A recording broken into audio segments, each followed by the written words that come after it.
Chaque jour, Charles et Carole vous présentent la leçon de l'école du sabbat.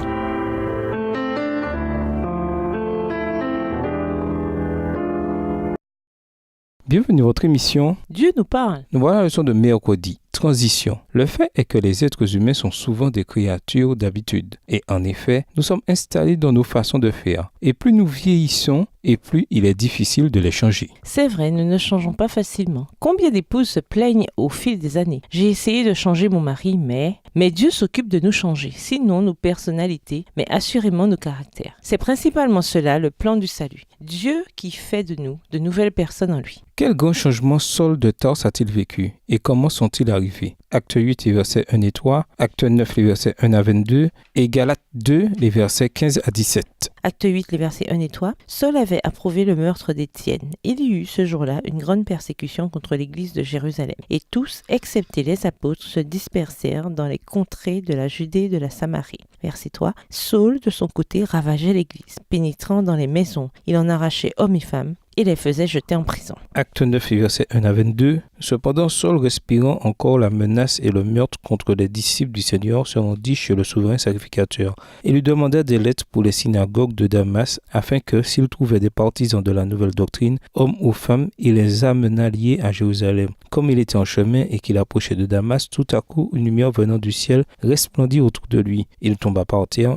Et il entendit une voix qui lui disait « Saul, Saul, pourquoi me persécutes-tu » Il répondit « Qui es-tu, Seigneur » Et le Seigneur dit « Je suis Jésus que tu persécutes. Il te serait dur de regimber contre les aiguillons. » Tremblant et saisi d'effroi, il dit « Seigneur, que veux-tu que je fasse » Et le Seigneur lui dit « Lève-toi, entre dans la ville et on te dira ce que tu dois faire. » Les hommes qui l'accompagnaient demeurèrent stupéfaits. Ils entendaient bien la voix, mais ils ne voyaient personne. Saul se releva de terre et, quoique ses yeux fussent ouverts, il ne voyait rien. On le prit par la main et on le conduisit à Damas. Il y resta 3 jours sans voir et il ne mangea ni ne but. Or, il y avait à Damas un disciple nommé Ananias. Le Seigneur lui dit dans une vision « Ananias !» Il répondit « Me voici, Seigneur. » Verset 11. Et le Seigneur lui dit « Lève-toi, va dans la rue qu'on appelle la droite et cherche dans la maison de Judas un nommé Saul de Tarse. Car il prit et il a vu en vision un homme du nom d'Ananias qui entrait et qui lui imposait les mains afin qu'il recouvre la vue. » Ananias répondit, « Seigneur, j'ai appris de plusieurs personnes tous les maux que cet homme a fait à tes saints dans Jérusalem.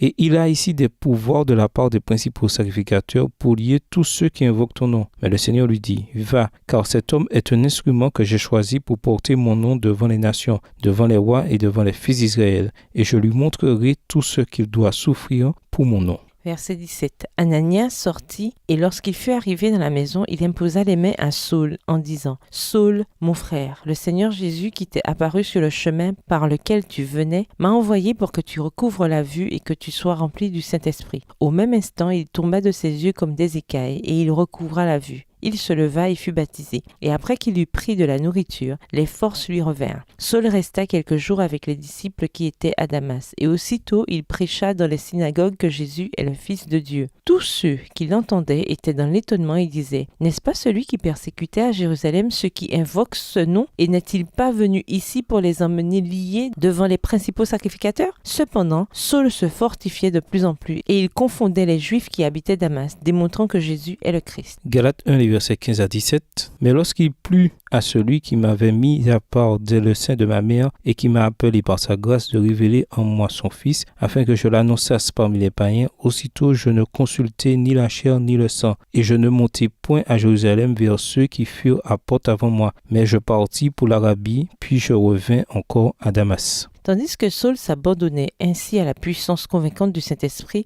il découvrit les erreurs de sa vie et comprit la portée profonde des exigences de la loi divine. Lui qui était jadis un pharisien orgueilleux, persuadé d'être justifié par ses propres œuvres, s'inclinait maintenant devant Dieu avec l'humilité et la simplicité d'un petit enfant, confessant sa propre indignité et reconnaissant les mérites d'un sauveur crucifié et ressuscité. Il souhaitait ardemment être dans une communion et une harmonie parfaite avec le Père et le Fils. Dans l'intensité de son désir d'être pardonné et agréé de Dieu, il faisait monter de ferventes supplications vers le trône de grâce. Les prières du pharisien repentant n'étaient pas vaines. Les pensées et les émotions les plus profondes de son cœur étaient transformées par la grâce divine, et ses plus nobles aspirations étaient mises en harmonie avec les desseins éternels de Dieu.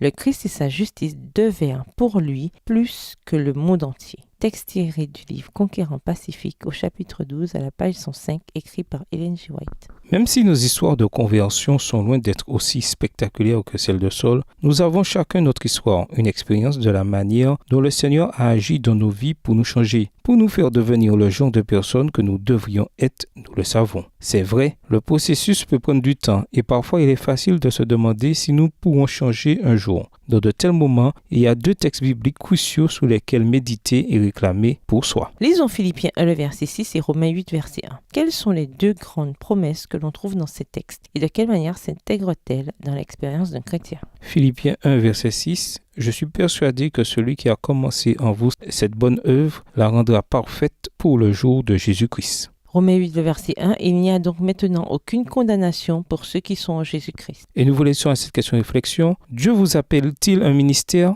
Comment le savoir? Au revoir. Et à demain si Dieu veut. Dieu nous parle. Chaque jour, Charles et Carole vous présentent la leçon de l'école du sabbat.